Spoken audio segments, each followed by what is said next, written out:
In order to bring the deficit down, we used a good deal of unconventional economic policy measures. We were the first country within the European Union introducing a bank levy. There were the crisis taxes, the formerly mandatory private pension scheme, and so on and so on. However, we've got a convergence program now. It was approved by the European Commission, and by definition it means that our fiscal condition is in order. So it's over, the crisis is over. But you grew, but your economy contracted more than 1% Q on Q in the first quarter. It's the worst of the Union. Of course, but when you have a look at the last year's last quarter's GDP growth figure, it was one of the best within the European Union. So it is a transitional period for the Hungary economy.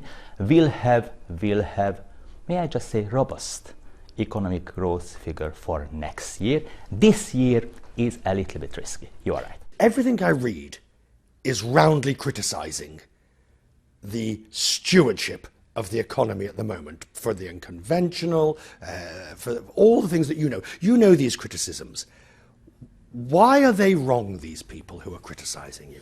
You are absolutely right, Richard. We are heavily criticised against the backdrop of a good deal of unconventional measures, but it is the future. We were forced to be innovative, creative. Too innovative, too creative. The economists say the economy is on the wrong track. To some extent, yes, but we managed to complete a successful fiscal consolidation scheme.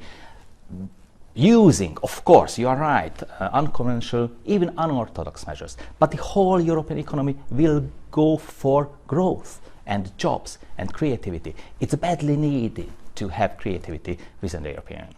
So when people say Hungary is headed for disaster and the economy is headed for the rocks, you would say they are wrong and firmly wrong. Absolutely. It's nonsense. It's nonsense. The Hungarian fairy tale or the Hungarian example will be a successful one in a year's time. Slow growth, high unemployment, a deficit that's being managed only by smoke and mirrors at the moment, increased tax, a flat tax that's lowered the tax base. Now, all coins have two sides. We've got a lowering, decreasing public debt level. We've got a sustainable budget deficit level well below 3% of the GDP, more new jobs in the economy, and of course a transitional period for growth. But you are going to have to backtrack on the rules on the central bank. And the sooner you do it, the sooner everybody's going to get off your back. Right. Richard, the Hungarian central bank is 100% independent. Others don't agree with you, Minister. But you know, by definition, they are independent from the government, and all the laws needed to make it absolutely sure for everybody will be in the parliament, and all these laws will be approved by the end of June.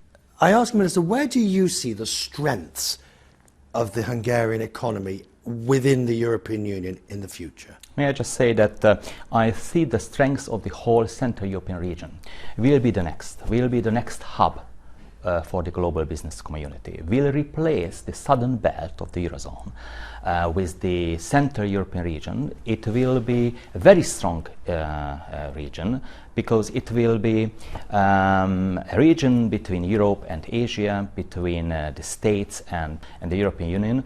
So it is the next emerging region called Central Europe, and you can find Hungary at the very heart of this region.